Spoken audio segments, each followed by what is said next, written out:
Hey Olim! Welcome to an Olim Paveway panel. Moving to Israel is exciting, but navigating daily life can be overwhelming. Tired of Aliyah hassles? Join Olim Paveway for personalized support and key information as we accompany you on your journey to Israel.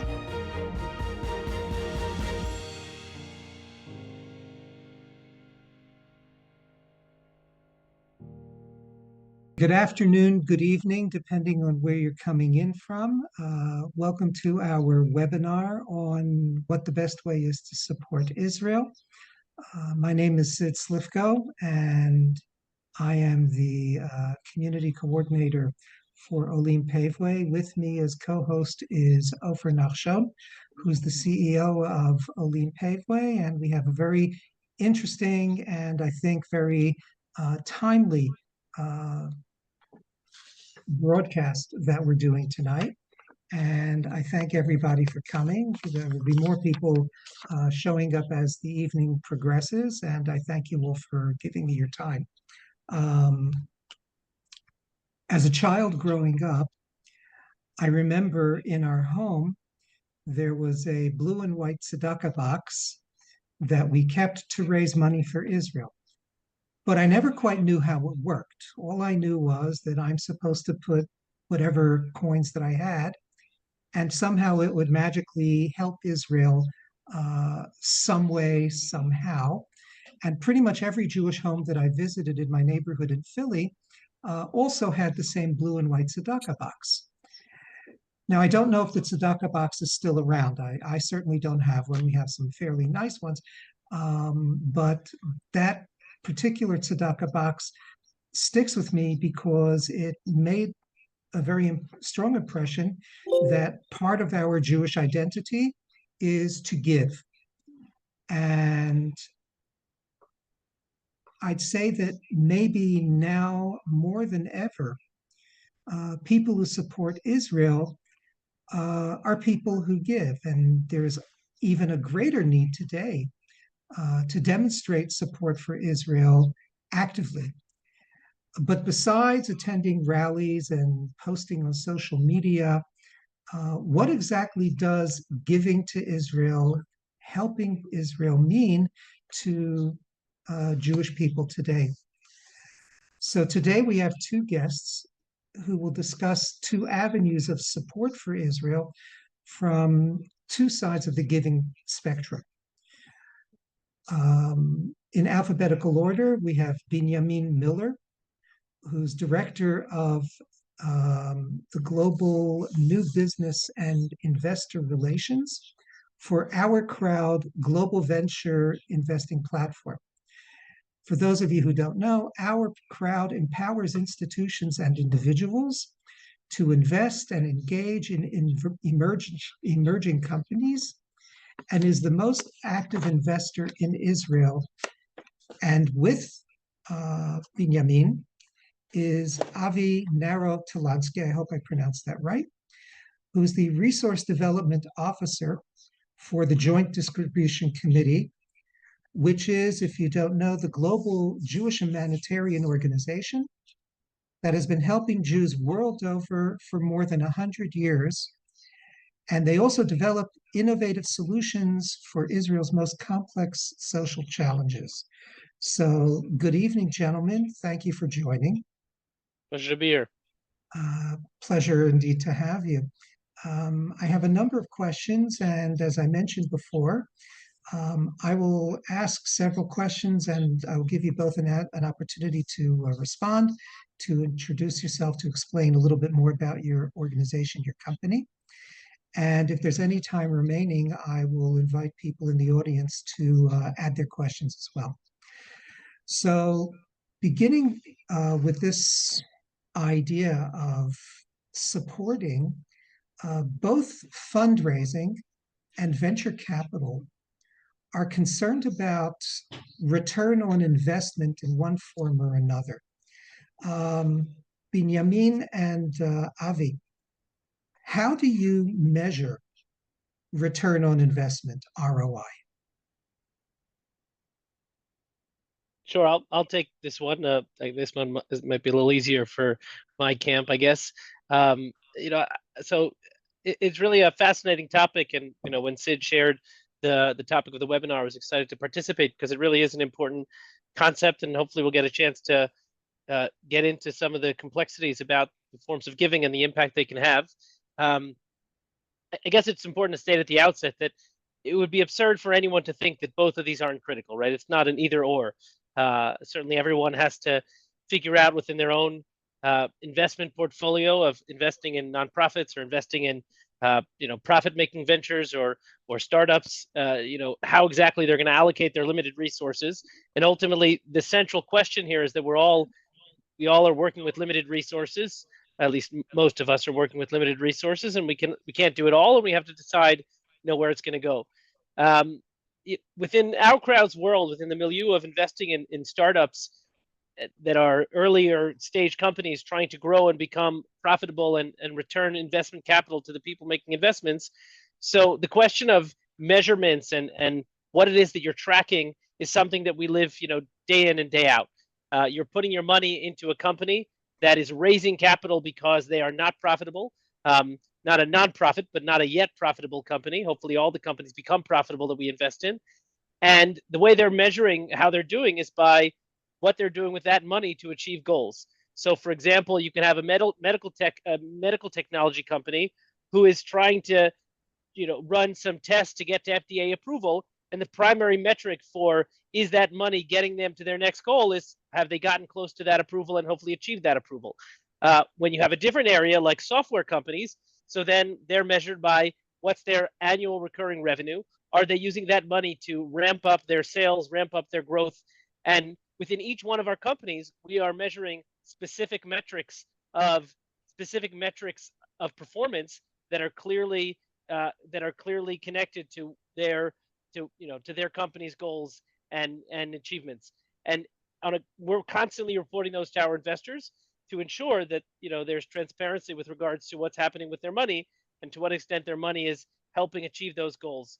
And then I'm sure we'll get into this more, but whether or not that company is able to raise additional capital is going to depend on achieving those goals. No one is going to continue to fund a startup or any kind of venture-backed company if that company is continuously falling behind, and then that company will simply cease to exist because they're not achieving those goals. So I hope that gives a little bit of a sense of our world and what we do. That does. Avi, how does that match to your experience? So I would say that there's a lot of similarity and a lot of difference as well. I mean, one of the common misconceptions, I think, about the nonprofit world, charities, nonprofit organizations is that you give your money and then they do what they want to do with it. But today, especially, there are more and more people who they look at their charitable giving as an investment, and they have specific things that they want to achieve, and they're looking to nonprofits as the vehicle for achieving those goals. And I'd say that, on the other side, working within a nonprofit organization, working at JDC, we're also helping to facilitate the donors' goals. So there's a balance here because we have our own missions, our own strategy, of course, and we are not totally donor-led. But when we take a gift from a donor, we hold ourselves to a responsibility, to a level of responsibility to them and to their giving and to their goals to achieve what they want. But I would say that when you look at it in terms of ROI, as you described, or measurement and evaluation, there are a few levels here when you come to a nonprofit, because on one level, many of our programs have professional external evaluators who look at them and do research and determine how much of the goals were achieved and how quickly they were achieved and what the impact is 5 years down the road and 10 years down the road. And that's all very important. Some of the programs have an additional layer of internal evaluation where you'll just have the program director or other people from within the organization saying, well, did you achieve what you wanted to? And sometimes it's quantitative, sometimes it's qualitative. There are a whole bunch of ways of evaluating programs. That's all part of what we do. But then when you talk about charitable giving, I think there's a whole nother layer, which is that sometimes people give because they want to achieve a specific goal. I want to train 20 Haredi young men to go into high tech and have successful careers. And then you need to measure that and very carefully and determine whether that goal was achieved. And of course, that's making a contribution to Israel through that. And other people give because they want to help, and it's less specific. And they say, if I give $100 to this good cause, and they're going to do some good work with it, then I felt good. And I know that I've given my tzedakah, it's my 10%, maybe I'll call it ma'aser, my tithe. And so I feel good. So what they're looking for in terms of the return on their investment is not always a specific statistic. So you as the nonprofit organization need to know, what is this donor looking for? Are they looking for a return on investment in terms of a specific achievement? Or are they looking for a good feeling, a return on investment, knowing that they did a mitzvah, a good deed? What is it that this donor is looking for? What's the return on investment that they expect? So as people who are working in an organization that's very donor-centric, we have to balance those and determine the type of reporting, the type of communication, the type of return on investment that each donor wants, and sort of tailor our reporting to them based on what they're looking to get out of it. And I think that makes it a little bit more complicated to present one standardized type of ROI report that would be shared with all donors, because people are looking to get different things out of their charitable giving. I'd like to play off of a phrase you used to see if Binyamin has something matching. You use the phrase donor-centric. Is there something like investor-centric on your end? Yeah, absolutely. And maybe I kind of missed the most critical element of our business and any investment business, and that's returning money to investors. So I was speaking about the metrics that we measure company success, but the real metric of any success of investment is, well, I invested $1, did I get back 2, 5, 10, or maybe even 100, and sometimes zero. Maybe we'll talk about risk later on, but within the world of startup investing, plenty of these companies actually end up failing. And we'll talk about maybe later on, well, what have I done if the company fails? Have I gotten nothing back? Has my money done nothing? And that's a really interesting question in the world of startup investing and investing in the Israeli tech ecosystem. But the answer to donor-centric or investor-centric is that at OurCrowd, so we aren't just simply a platform, a place where companies come to raise money, we take it, give it to the companies. We're active participants in making sure these companies succeed as much as possible. So what that means is that we're investing our own money in these companies alongside investors, and then we actually take complete management of that investment, sitting on the board of directors of companies and actively playing a role in helping these companies achieve their goals and bringing a return to capital. So our business is going to be measured by investors by how much money are they getting back. So if someone invests $100,000 and over a few years, 5, 10 years, which is kind of the time frame that we speak about, they haven't gotten money back, well, then the chance that they're going to invest again with us isn't going to be very high. So what guides us is the experience of those investors, both in terms of the opportunities that we're providing for them, and most importantly, the return on investment that they can expect back from us. And we only succeed if they succeed. We make money when they make money. So in that way, our interests are very, very much aligned.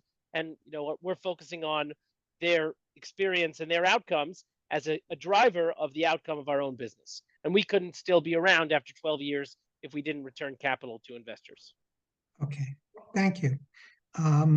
Let me ask a question to either maybe of you. Maybe I can just Go ahead. Just kind of drive. Avi mentioned the very important idea within Jewish thought and Jewish practice of giving a tithe. And I think, as I said at the outset, it's critical that we need to give money to both of these buckets and many other buckets. But I think it's fascinating that our rabbis specifically limited the amount we're giving to charitable causes at 10, and according to tradition, the maximum is 20, but you shouldn't go beyond that. And I think that's an indication of the fact that we have to be sensitive that what drives growth in an economy is not going to be charitable giving.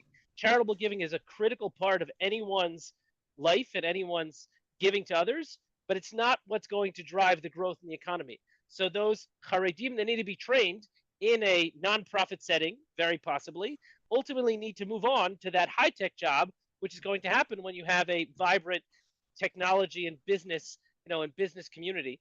And again, I'm in no way saying this to, take away from Avi's point. I think, it's critical to have both, but the rabbis were aware of the fact that perhaps if one gives all of their money to charitable giving, that's not going to actually yield the growth in the economy that's going to provide for a bigger base of people to give. So it's I think a fascinating point maybe within our tradition that really speaks to many of the issues we're discussing. If I can, I would just like to add a yes and to what Binyamin said, which is really that there's something funny about the conversation that sort of sets two separate channels or two separate tracks. I'll bet that if we looked at our databases and compared them, there would be a lot of overlap between the people that give to nonprofit organization like JDC and the people who invest in OurCrowd. I like to think that a lot of the people who have enough money to invest or to give are doing both, and it's part of their overall strategy, and that charitable giving, especially today, has become much more complex. So when you talk about the drivers of the economy, whereas maybe previously, a few decades ago, people would have thought of charitable giving as, okay, there are poor people, so we'll give them a subsidized lunch 3 days a week so that they have enough food. Whereas today, and in many other instances, and this is much of JDC's program model, especially in Israel, you may have a program which gives people the skills, the connections, places them in a professional setting where they'll be able to be successful, such as those Haredim who then are trained and work in a high-tech company. Sometimes the high-tech company itself is also a nonprofit, which gets complicated, because how do you have a company that's also a nonprofit? It depends what their primary goal is.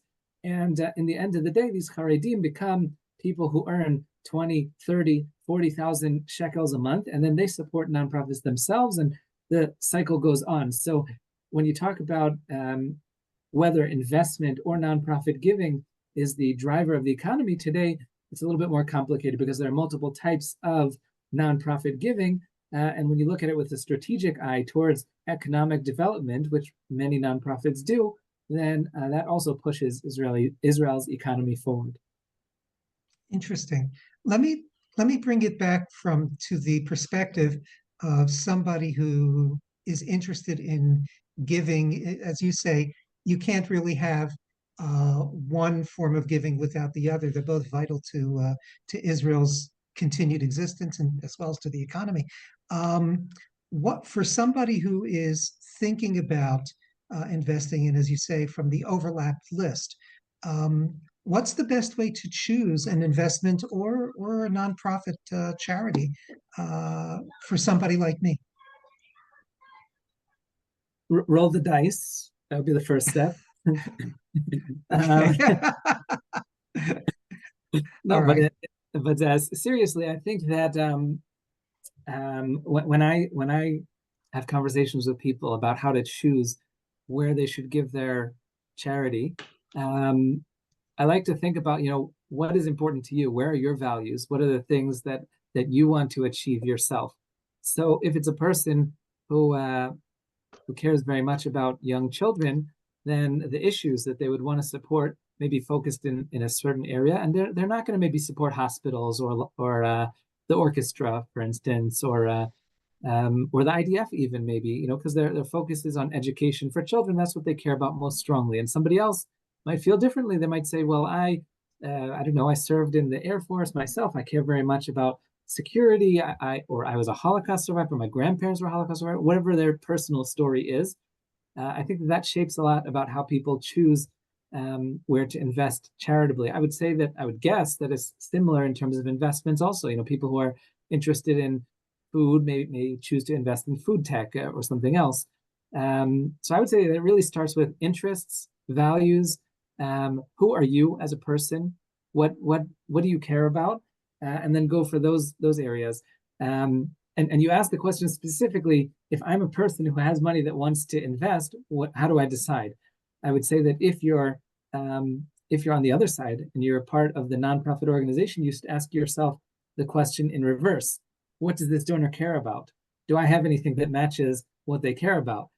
So instead of coming to them and pushing a square peg into a round hole, you should say, where is there a match? Are we a match? Is this donor, is this foundation, is this federation somebody that would care about what we're doing? Do they care about a piece of what we're doing? How do we present that piece to them and then start the conversation around what they care about. So that's what I would say, that it all starts at values and interests. Thank you. Yeah, there's no question that, as Avi said, within the investment world, there's a lot of overlap. People are coming with their own interests and, what areas of technology are exciting to them. The OurCrowd platform is primarily, not primarily, but only investing in technology companies. There's lots of other places to invest in non-technology opportunities, but we're providing technology investment opportunities, and people are coming within different groups in terms of what it is they're looking for. You have people that are looking for specific areas of technology. So maybe they're a medical professional and they have knowledge in medical technologies, and that's an area they're looking for. Maybe they're looking for in investing opportunities in software or in deep tech or AI. Very often what we found is that a lot of times people invest in the things that they know the least about. Sometimes people are too close to an area of technology in terms of their own profession, and they kind of find holes in all of the technologies that are associated with their profession, and they end up choosing, something totally different.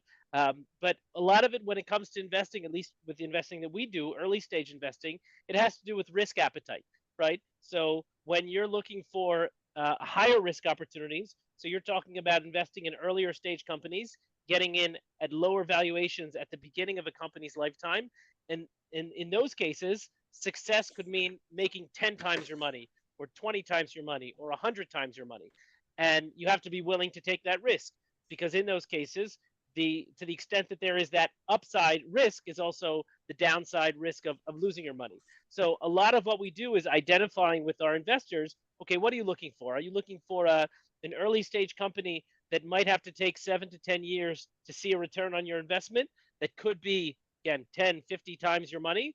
Or are you looking for a later stage company where it's only going to be 2 or 3 years, and that can determine when people are investing. One of the unique things about the OurCrowd platform is that we've expanded well beyond just Israeli technology companies. So when we first started, we were only doing Israeli startups. And nowadays, we're doing startups all over the world. So we have a lot of people that come to us saying, I only want to invest in Israeli startups. So we say, great, we can do that for you. And then we have an investor in Singapore or in the UK that says, listen, I really would like to invest in a UK startup. And I say, okay, we have some of those as well. So there's also a geographical component where people do like to invest in local companies and in technology that is a little bit more related to them on a geographical level.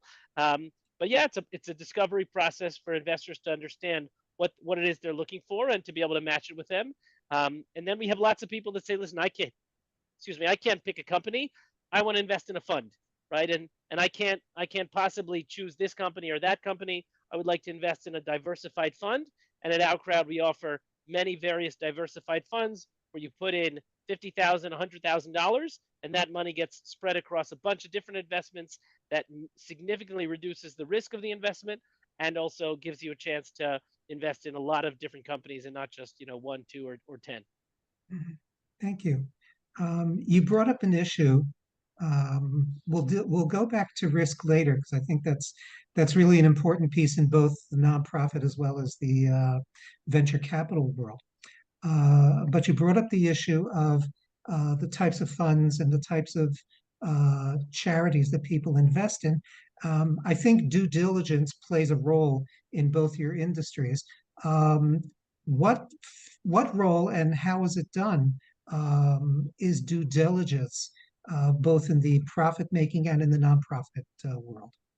Sure. So I'll take this one. And, as you mentioned, OurCrowd being the most active venture investor in Israel for many, many years running, the only way we can do that is by having a very large investments team and a very, very defined process of how we source investments, how we research them, diligence them, and ultimately decide whether to invest in them or not. The diligence process really begins often with us going out and finding companies that are interested that we're interested in. The way it works in the startup space is that the best companies are being fought over by investors to get into. Usually if people are banging down our doors to get an investment, that's not always the best indication that they are a serious company that that's going to be a good investment for our investors. So we start by using our network, which is very, very extensive in Israel, but as I said, even global at this point. And we're going to meet with CEOs speak to them. Are they currently raising? And they say, yeah, we're raising an investment round. We review all of their financial information, right? So there's full disclosure about how much money they're making, how much money they're spending. We do HR reviews of their team. So we're trying to get an assessment, a background assessment of their leadership team. What experience have they had? Have they been successful in the past? Have they not been successful? Who are the other investors that are investing alongside of us? I'm sure, like in the nonprofit space, you never want to do it alone. You always want to have partners around the table. If you're the only investor in a company, that creates significant risk. So we want to make sure that we have a broad group of investors investing alongside of us. And then, it's a matter of actually using the product. Very often at OurCrowd, we've made investments in products that we use ourselves on our own platform. So that's a great way to be able to diligence a company. We'll also make reference calls if we aren't users of their technology to make reference calls to some of their clients and customers and say, okay, you're paying, company X $20,000 a month in their software. So tell us about it, and let us understand why you think this is a great product. So that's a big part of it.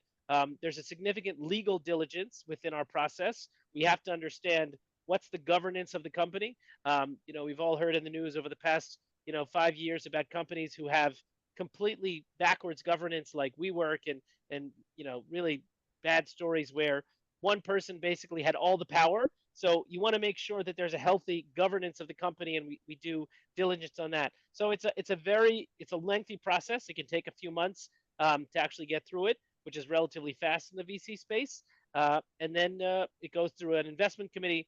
There's a vote on whether we're going to make the investment or not. If we choose to make the investment, that's when it'll be launched on our platform. So it's a long process. We invest in about 1% of the companies that we actually look at. So Wow. if we're looking at 200 a month, then we're only going to invest in about 2 of those. Wow. Avi? So I'll add to that there's a little bit of a different story when it comes to the nonprofit sector, I would say, because there is due diligence, but as you, Binyamin, were describing, that at OurCrowd you have a whole team that's focused on doing due diligence for your investors.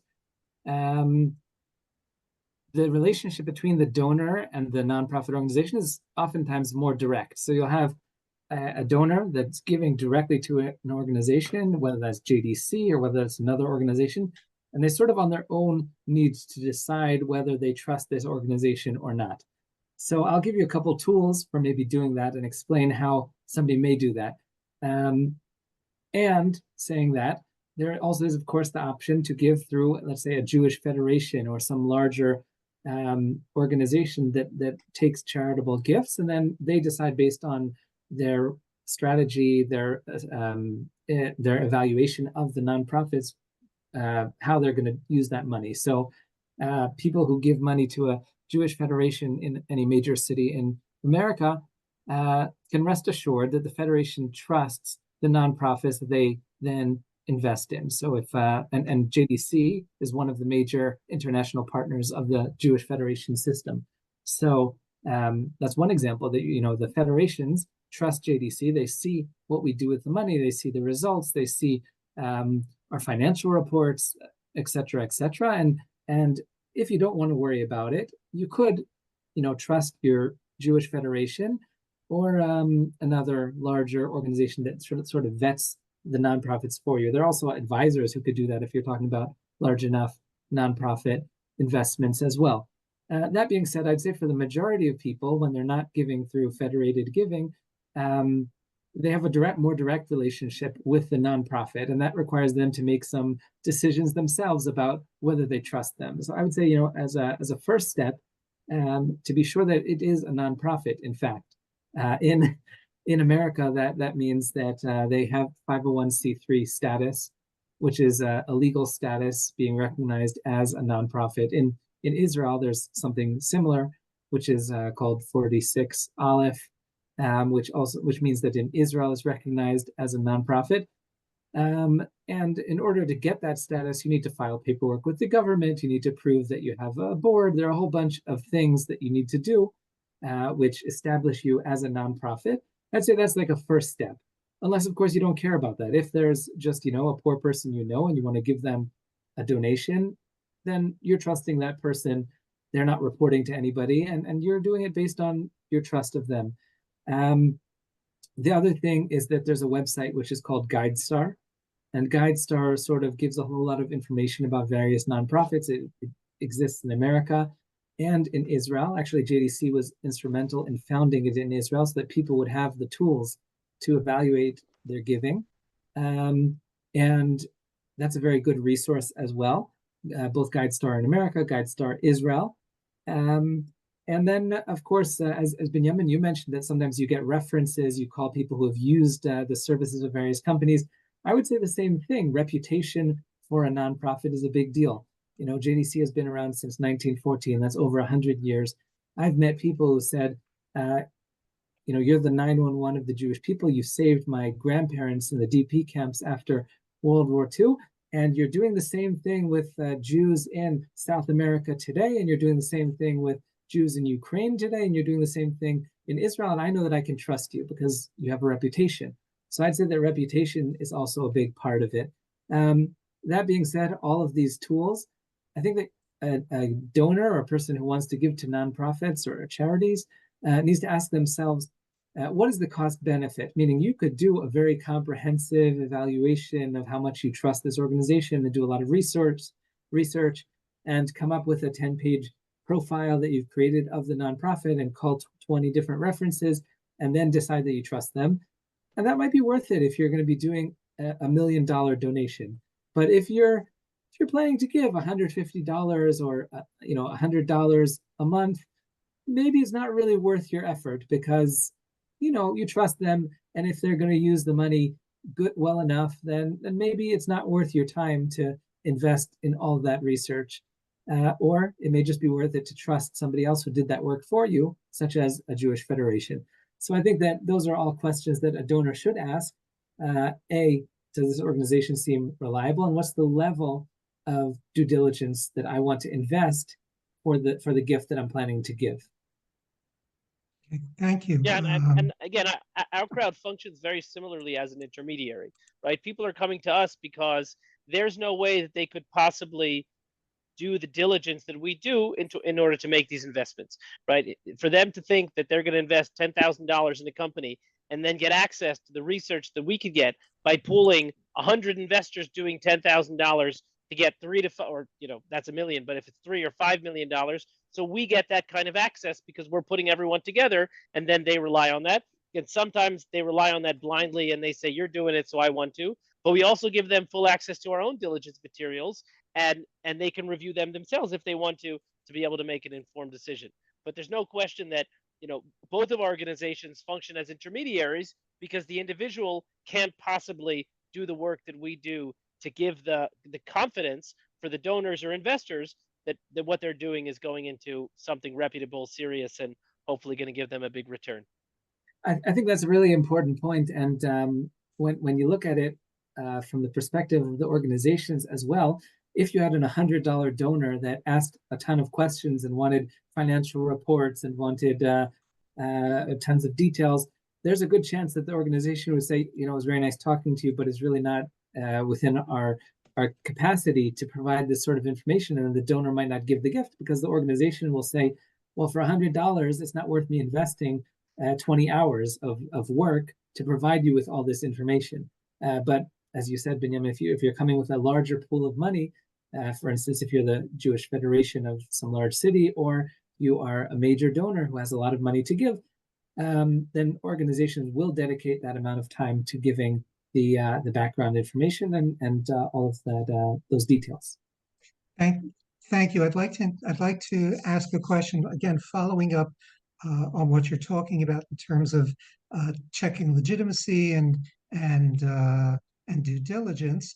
One of the issues that we deal with in terms of finding organizations, working with organizations that you probably deal with as well in both your respective fields, is the idea that the donor, the stakeholder, gives money towards a specific organization or company. How does the obligation to answer the donor or the stakeholder affect the performance or the independence of a company or an organization from your perspective? Interesting. Yeah, that's an interesting one. And I would say for the most part, the business model that OurCrowd has created is to kind of create a little bit of I wouldn't say a wall, but kind of a barrier between the investors and the companies. I had a funny story many years ago when I first started OurCrowd that an investor said, "All right, I'm interested in this company. I'm going to invest $5,000, and I would like a weekly call with the CEO." And as Avi said, that's absurd, right? And anyone who thinks that you want a CEO of a company to spend an hour a week with every person giving them $5,000, well, you can pretty much guarantee that company will fail because that's his full week, and that's the end of that. Yes. So at OurCrowd, what we do is we advocate for investors, right? And we tell them that, at the outset, you're giving us $10,000, $50,000, $100,000.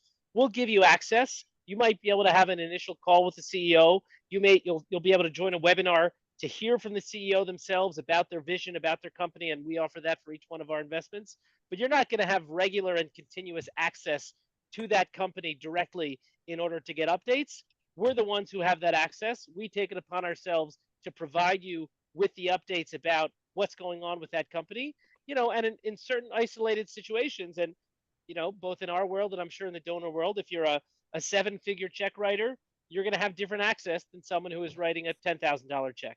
That's just the nature of the business. If you are a larger investor, you get more access. And in those cases, we can give direct access. But we're not able to provide direct access for all of our thousands of investors because that would simply not be a model that would work for the businesses. So we're the ones who are taking upon ourselves to provide for them the stewardship of their investments, the updates of their investments, and to make sure that we're advocating at all times on behalf of our investors. And then my team, the investor relations team, really provides an additional layer of support and information, in order to make sure investors stay updated about what's going on.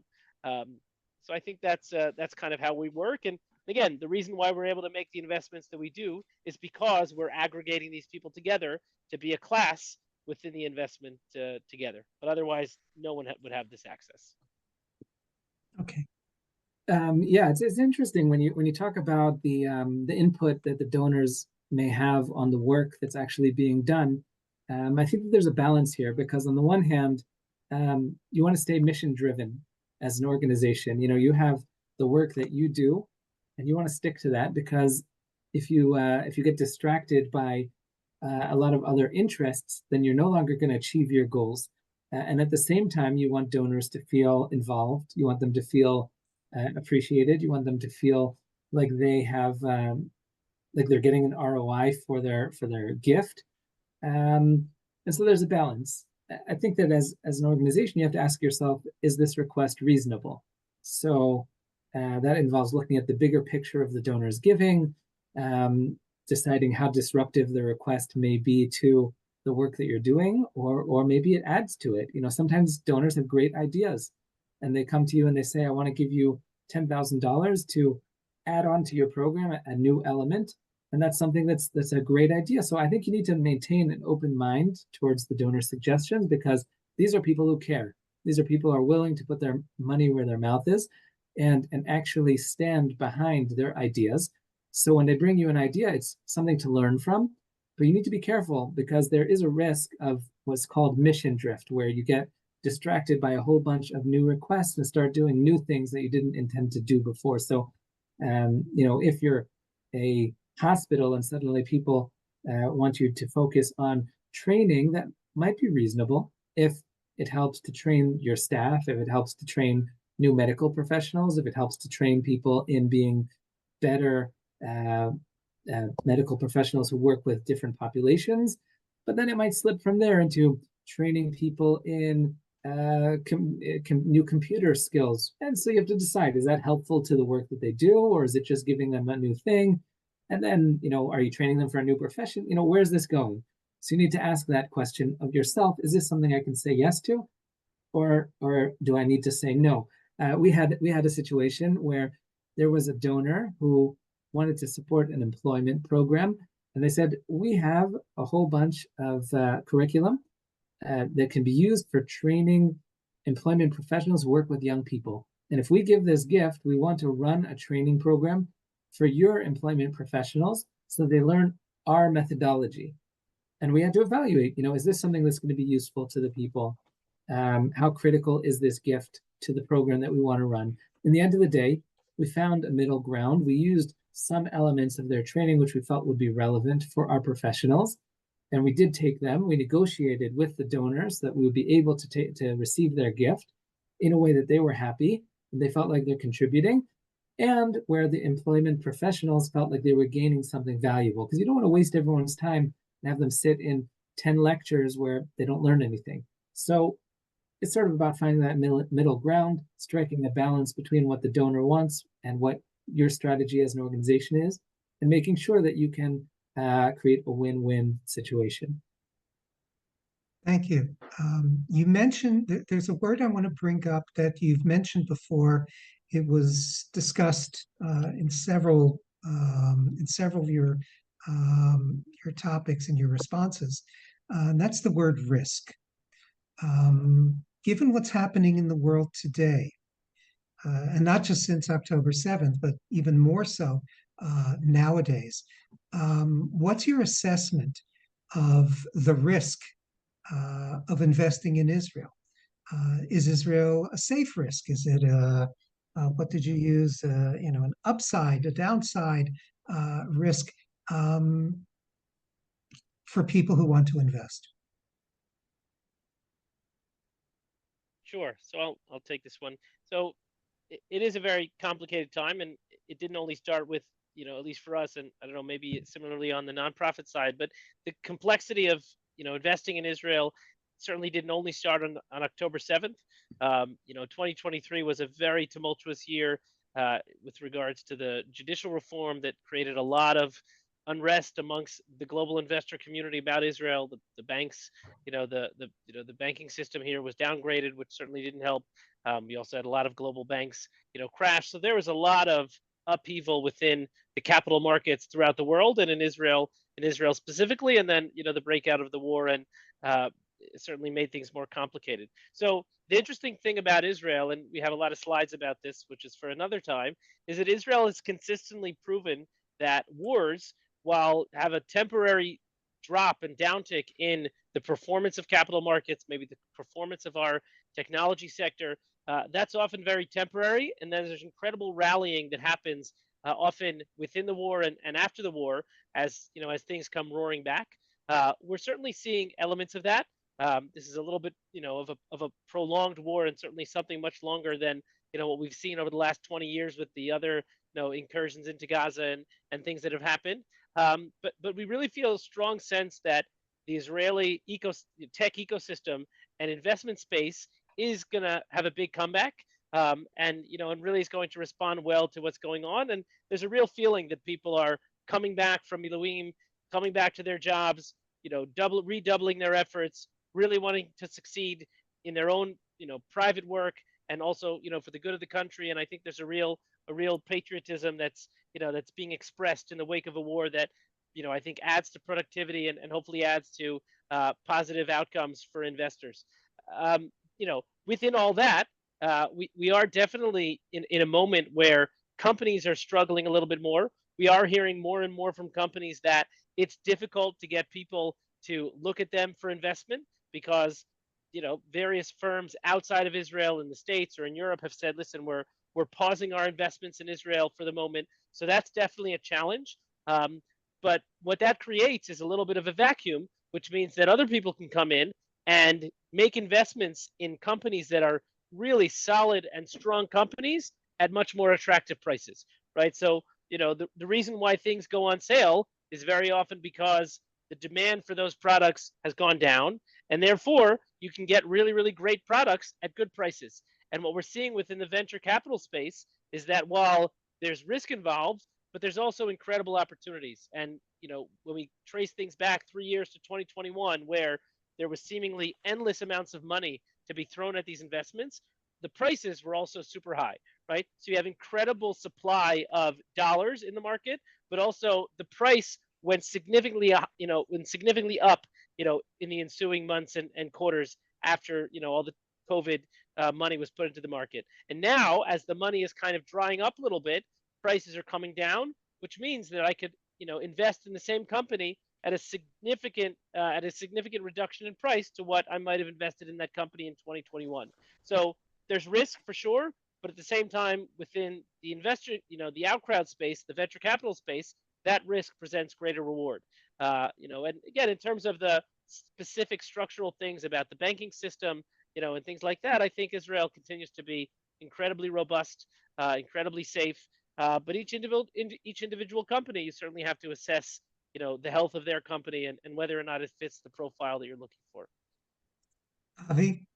It's interesting when you talked about risk. I think that risk goes hand in hand with fear. And when you talk about that in terms of investing, people fear to invest in a risky situation. I think that with charitable giving to Israel, sometimes it has the opposite effect, because when there's fear, when there's risk, when Israel is in danger, Jewish people around the world, and many non-Jews as well who are supporters of Israel, step up. I think that's something we've seen in the past about 8 months, since October. And here in Israel, I mean, I just read a statistic that the American Jewish community has donated an estimated $1.4 billion to Israel emergency causes since the beginning of this war. So that's a huge amount. Some people have called it a surge in charitable giving to Israel. So that creates all sorts of complications as well, of course, because if you have this influx of money, where's the money going? What new programs are popping up? How are they being run? Are they part of existing organizations, or are they new organizations? How does a new organization get started within a day or two and then function as an established, well-run nonprofit?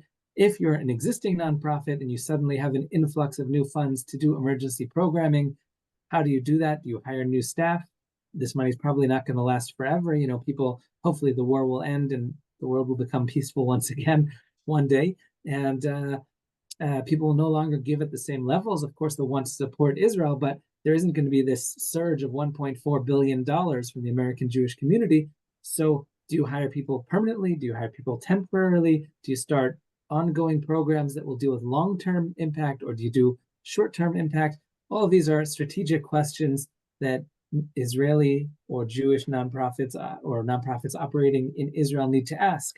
And so those are all factors that come into play when you talk about the risk, because yes, there is a risky situation that's created because of the war, but it's an opportunity for new directions within the Israeli nonprofit scene.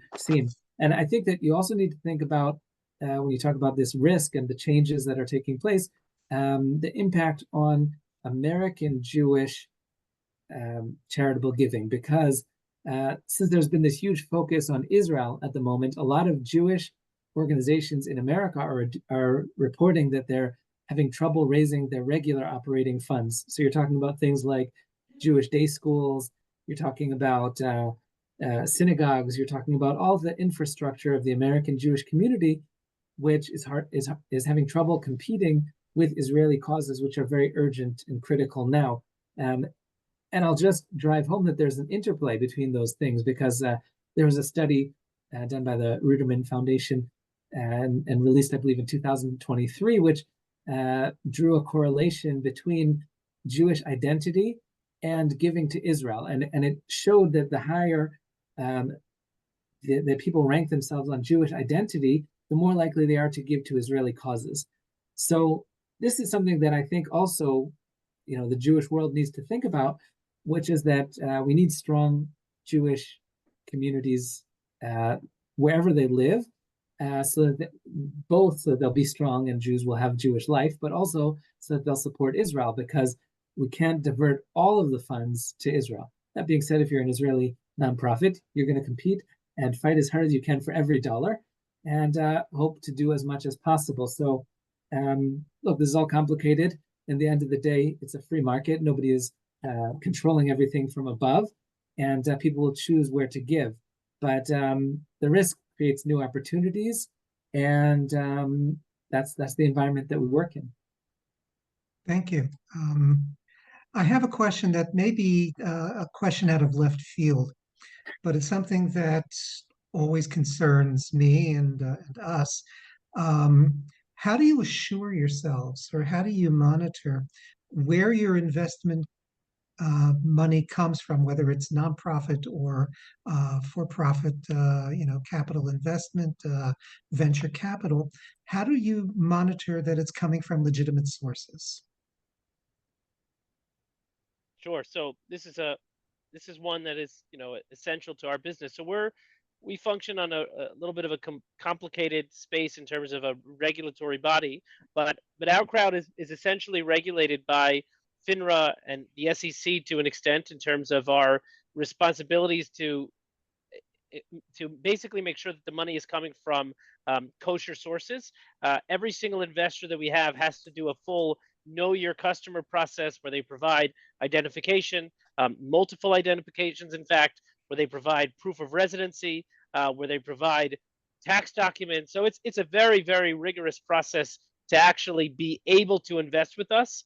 And then finally, we put them through a database, which is going to ping each one of these investors and actually do a bit of a background check to make sure that they're fully up, that everything is clean with them.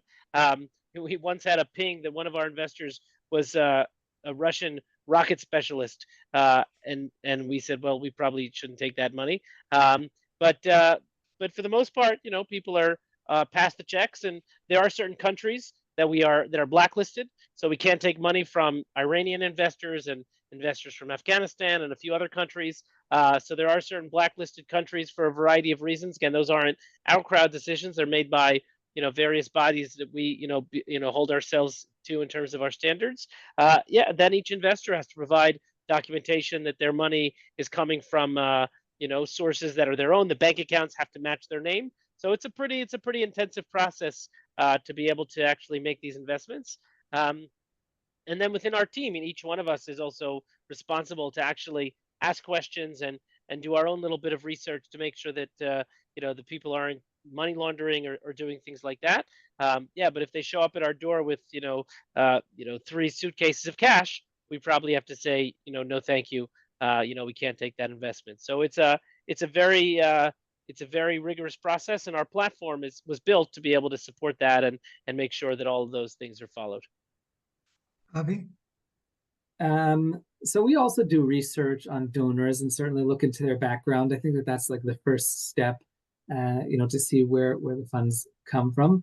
But I think that there's an additional level of complexity with nonprofits, which is that people who give are often looking for recognition. I think that when people invest with a company like OurCrowd or somebody else, it's not usually public. They're not getting a plaque on the wall of their shul that they invested with OurCrowd, but with either a synagogue or with JDC or many other organizations, people choose to donate and are looking for recognition. Whether that's because they feel like it's a way of memorializing a person who passed away, or it's a way of showing their peers that they're involved in good things, or it's a way of encouraging others to also get involved. Many reasons why people are looking for their recognition, but that's a liability for a nonprofit.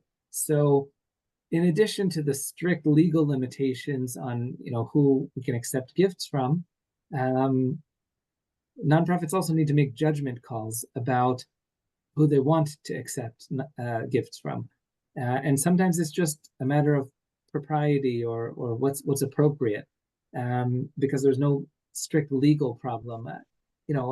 People who made money through the sale of weapons. So some nonprofits may say, well, it was legal and it was acquired in a legal way, and it's fine. That's their business, so we could accept it. And others will say, our mission is a peaceful world, and it wouldn't be appropriate for us to accept a gift from a weapons company, and therefore we're not going to accept that gift. So even beyond the legal issues, and assuming there's no money laundering and issues like that, nonprofits still might make decisions about what gifts they will accept. I know that, for instance, many nonprofits will choose not to take gifts from people who have been indicted on certain crimes, because that's maybe it's their way of making amends, but it doesn't look good for the nonprofit, and maybe it doesn't feel good.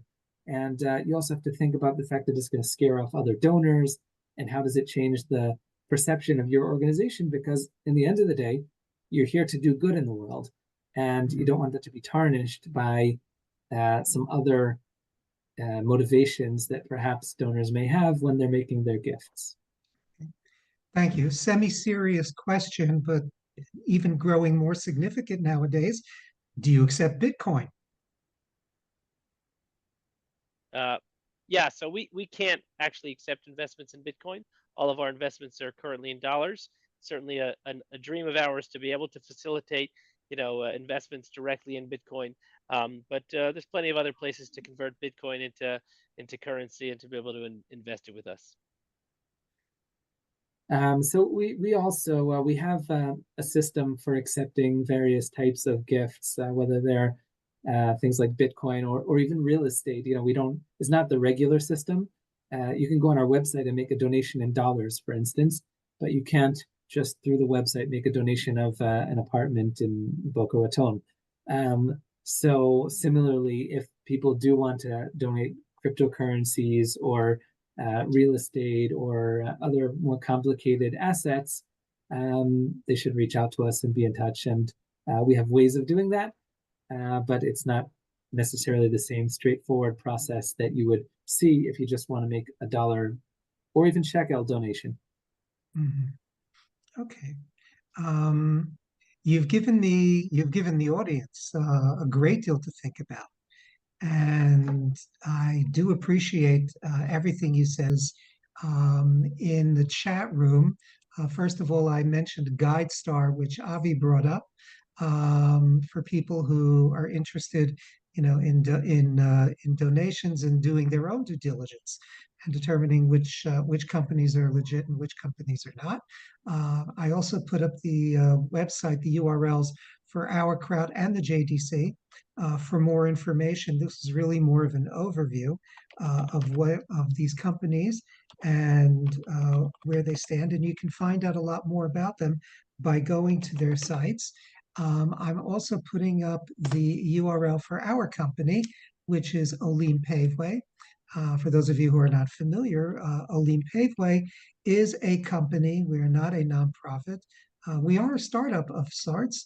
And we are interested in helping other startups, that is, Olim, do their own startup as they move to Israel, and helping them integrate and facilitate their absorption, or in Hebrew we call klita, so that when they make Aliyah, they can be successful. And as we were talking before the meeting, early on, as recently as 10 years ago, the Aliyah rate, the sticking rate, the success rate, if we measure success by people who stuck it out, was 50%.